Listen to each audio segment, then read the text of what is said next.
See? You died in 1995, when you were 17. It's now 2020. You ever remember a show and how good it was in Spiral because you remember it kinda got canceled? Yeah, that's Julie and the Phantoms for me.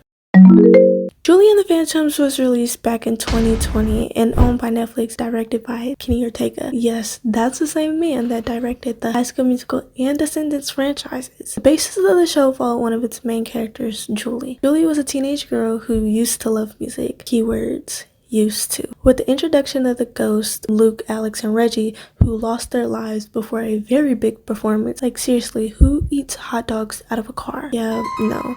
Somehow the ghosts appear back where Julie is, and through the show, they help her find her love for music again, and even form a band, which is Julie and the Phantoms. It's kind of a musical fantasy where the Phantoms navigate their life while trying to finish their unfinished business because they don't. Well, we saw what happened in the cliffhanger.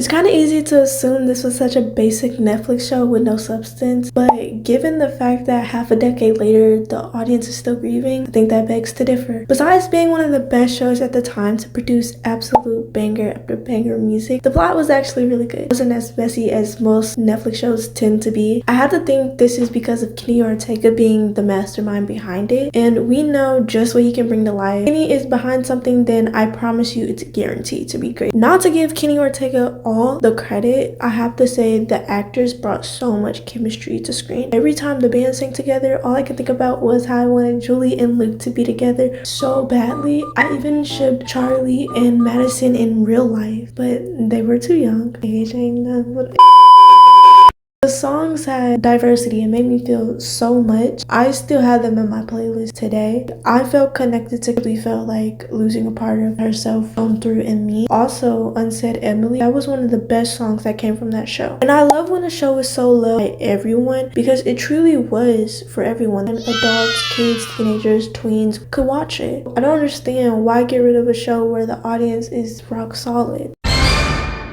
The day I found out the show got canceled was a very grim day for me. I hadn't mourned something like it since I watched Newt die in The Maze Runner, and no, I didn't finish that series. As a very big fan of the show, I was seriously hoping Netflix wouldn't be bird brain about this and screw something good up. But then again, it's Netflix. After 2 years of the first season being released, Netflix officially announced the cancellation of Julie and the Phantom. The reason behind it, well, the people at Netflix have half a brain because they claim the reason was due to quote-unquote not having a clear audience, whatever the freak that means to them. I don't know how much clearer can millions of people watching your show be, but sure. They didn't like how every age group could enjoy it because they wanted it to solely be for kids. With a capitalistic service like Netflix, you would think with more people watching it, it would just be more money and they would be happy. Guess that wasn't enough for them, so they just rid away the show and we were left with nothing. At one point, I do remember on TikTok, there was petitions going around which gave the audience a shot at bringing the show back.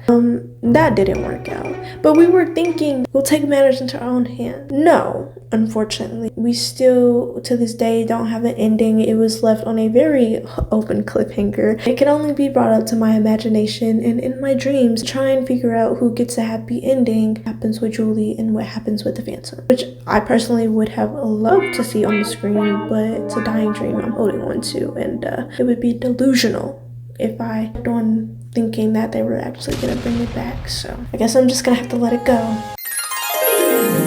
My grandchildren will ask me in like 40 years from now, what's my Roman Empire? And on my last days, my last breath will probably be something along the line, I wish we got a proper ending to Julie and the Phantoms, or I wish Aunt May didn't have to die in No Way Home, because either one of those, it's a toss up between the two. But I'll probably just take a deep breath and say it all in the last 10 seconds. And I hope people know I'm being very serious because this cancellation of the show, along with a couple others, just, it doesn't sit well with me. But on a brighter note, at least the songs were amazing, you know, still playlist worthy, and I can go back and rewatch every day if I really want to, thanks to my grandma who's letting me use her Netflix. And feel free to recommend anything. I can talk about anything and everything, possibly. Anyways, subscribe if you want. I'll see ya.